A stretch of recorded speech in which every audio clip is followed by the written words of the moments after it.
Hey! So, since we're on the topic of books, one of my all-time favorite books ever. Zen and the Art of Motorcycle Maintenance.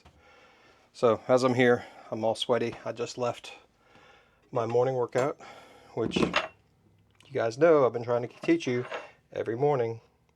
Something hard, something difficult for your body. But, continuing my supplementation here, I start a little bit before. Here's a little NAC after and some broccoli extract every day.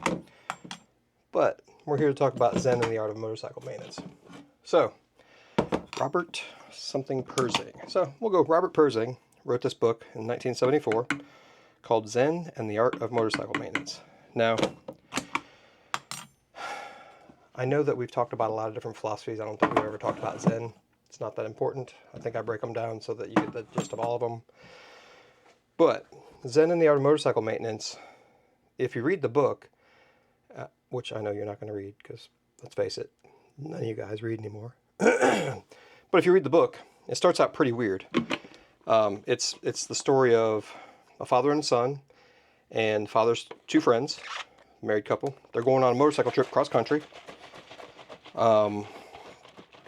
And superficially, it is the story of a guy with some troubles who goes on a trip with his son to bond, and they're on motorcycles, and pretty early on, the guy seems like a big fat weirdo, which he is, but that's okay.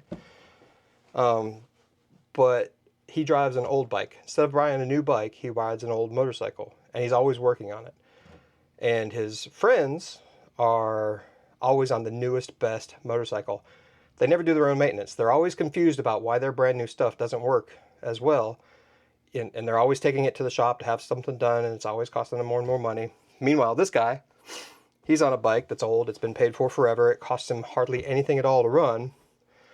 At one point, he even offers to fix the other guy's motorcycle for free because it needs a shim for one of the control arms because it's slipping. And it calls for a shim material of thin aluminum, and it costs a bunch of money to go get and time to get. And the guy's like, no, hold on. Finishes his beer, cuts the beer can into the exact shape. It's the exact right size, the exact right material, but because it's a beer can, the guys freak out, and they're like, no, blah, blah, blah. Anyway, sidetrack. The guy seems kind of weird because every stop, he services the motorcycle. He drains the oil, he replaces the oil, he checks the spark plugs. Still sweating from the exercise this morning. Every time they stop, they ride in the rain. He's got rain gear. He's perfectly prepared. But after you get past, superficially what the actual story is, and I will say it's a fun story to read. It's a great story to read. There is a part where the book gets really manic, and the guy goes off on some wild tangent, and he starts calling himself Phaedrus the Wolf, and that part's actually not even accurate, historically correct on his philosophical tangent, and it's really just like a manic episode in the middle of a book, which, if you're bipolar, you might get. But the end result is he's looking for balance in his life, and he's looking for a balance in the life of his kid and relationship, and it points out a whole lot of things that a lot of people mistakenly believe is happiness. So, for instance, his friends, who never do their own work, who always have the newest everything, who have the outward facade of being successful and happy, are actually never satisfied. They're never happy because none of the stuff they get ever works, including their life, because they fall into the trap of consumerism and consumption, and the mindset that the newest, prettiest thing is what's going to make you happy, when that is absolutely 100% not the case. As a matter of fact, the guy who has the old thing that works, and he spends all this time taking care of it, and it continues to work because of that, he actually winds up being the happier person. And really what the book is a metaphor. It's a metaphor about a lot of things, but your life specifically. And this doesn't just apply to motorcycles. You can put it in the art of boat maintenance. You've seen me work on boats. Some of you have helped me work on boats. And I make you do things the hard way. Remember when I told you do the hard things. The simple little things that that guy does at every stop, changing the oil, checking the spark plugs, a bunch of stuff that old engines do that you won't understand, so I'm not even going to go into it.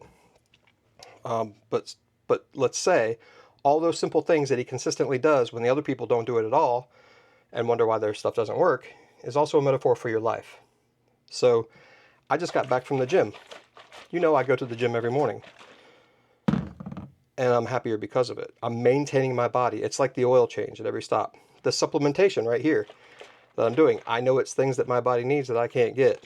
It's these simple little things that I do repetitively that take a little bit of time each, but a lot of time compared to what other people do who wind up sick and unhappy and old before their time. It's a wonderful book that points out all those things. I really wish you would read it. I know you're not going to, but it is the things that I've been trying to tell you. Take the time to exercise your body. Take the time to exercise your mind. Learn something new. Do something that stretches your imagination. Hold more than one thought that oppose each other in your mind at more than one time in the day. Believe two things on a separate occasion that seem to not go together in order to continuously stretch your ability to think. And then spiritually, you know, the one thing I can tell you that I know works for me is not reading religion, going to religious places, doing religious things with religious people. Honestly, it's trying to find people to be kind to and help without any expectation of acknowledgement or anything else. Just do awesome things for people, not at the detriment of yourself, but it does require some sacrifice. But do nice things for other people without, if you can, don't tell anybody. Don't even let them know if you can. Just make sure that other people are taken care of in your life. And that will pretty much sum up all of your spiritual responsibilities. And it will stretch your ability to be happy in that spot. So your mind, your body, and your soul, those tiny little things, that maintenance, the art of the motorcycle maintenance is really just the maintenance of you. Avoid consumerism. Avoid wanting excess. Avoid not paying attention to the tiny things that eventually wind up being large things, because if you take the time to pay attention to the small things and generally maintain everything about your life on a regular basis, whether you think it needs it or not, and definitely whether other people think it needs it or not, you're going to be happy, healthy, and kind for the rest of your life. So Zen in the Art of Motorcycle Maintenance. It's about motorcycles, but it's not. It's about you, as I sweat to death here. I hope this helps. I love you guys. You're going to recognize a theme in a lot of the books I'm sharing with you. It's going to say a lot of the same stuff. It's okay. They're really all great books. If you get a chance to read it, I know it's old. It's got from 1974. There's going to be a lot of references you won't get, but that's actually even better because you're going to be stretching your mind in different directions with that as well. I love you. Robert Persing, Zen in the Art of Motorcycle Maintenance. Check it out if you can. Maybe read.